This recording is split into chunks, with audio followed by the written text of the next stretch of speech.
Okay, here is also something I just kind of thought about, and I have kind of some words for it, so I want to explain this in words. So like, okay, I don't know. Initially, I was gonna call it like the new phenomenon in American dating, but I don't actually think it's specific to America anymore. I feel like, uh, man, like modern. How can you describe this? Okay, so any man who has a daughter, any daughter, it doesn't really matter if she's like tall or short or fat or skinny or ugly or pretty. Any man who has a daughter realizes that like his daughter has something to offer to the world, right? And typically, um, kids who grow up with sisters also have that phenomenon. But for some reason, even this is like a bad way to say this, but like people who have sisters and people who have daughters don't see other women in the world as someone else's daughter.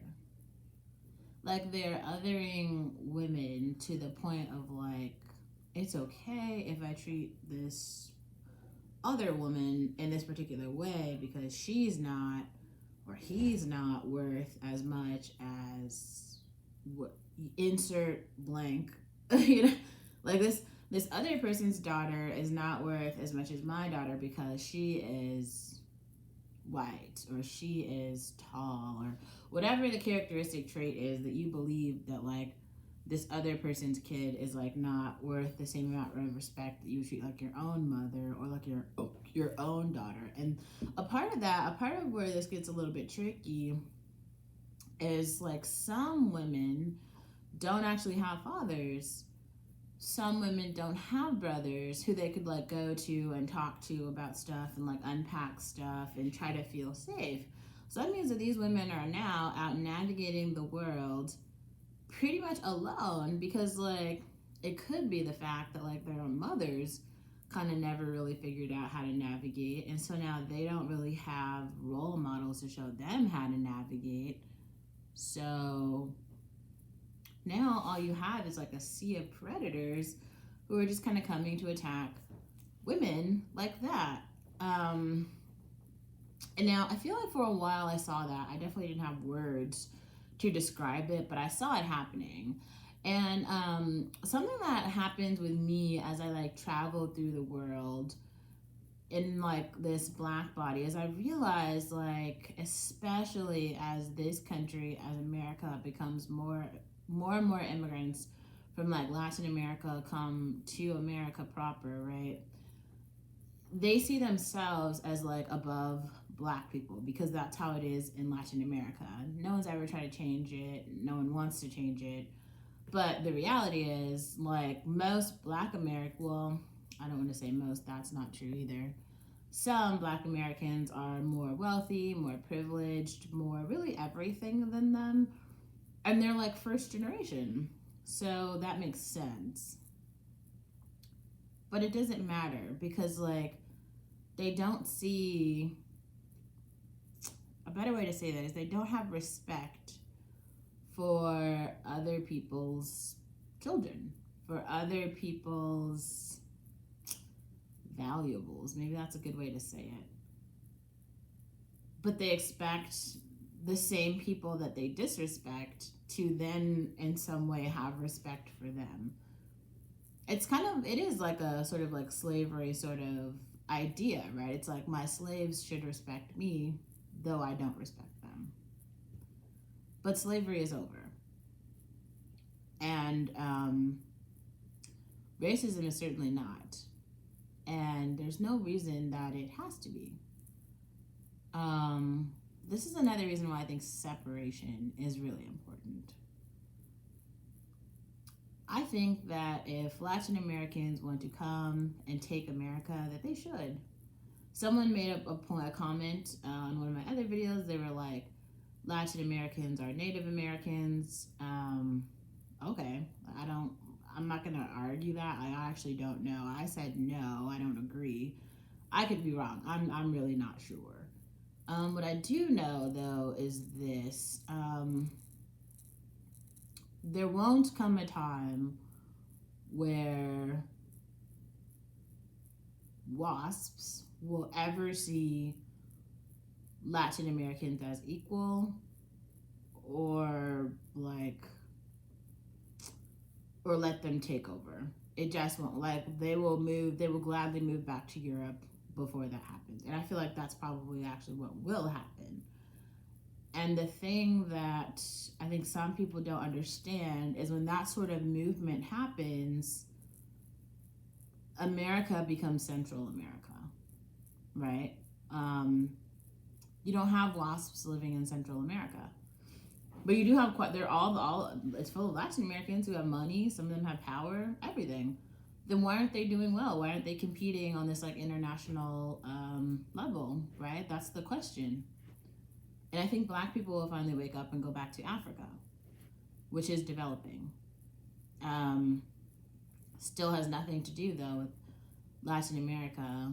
And I keep going back to this racial hierarchy mostly because I see certain like behavior in the men, and it's really sad because there could be such an opportunity for like a real melting pot, but I don't feel like I don't think immigrant men who are not like I think the immigrant men from other racial groups feel all types of ways about all of the people who are outside of their particular racial group.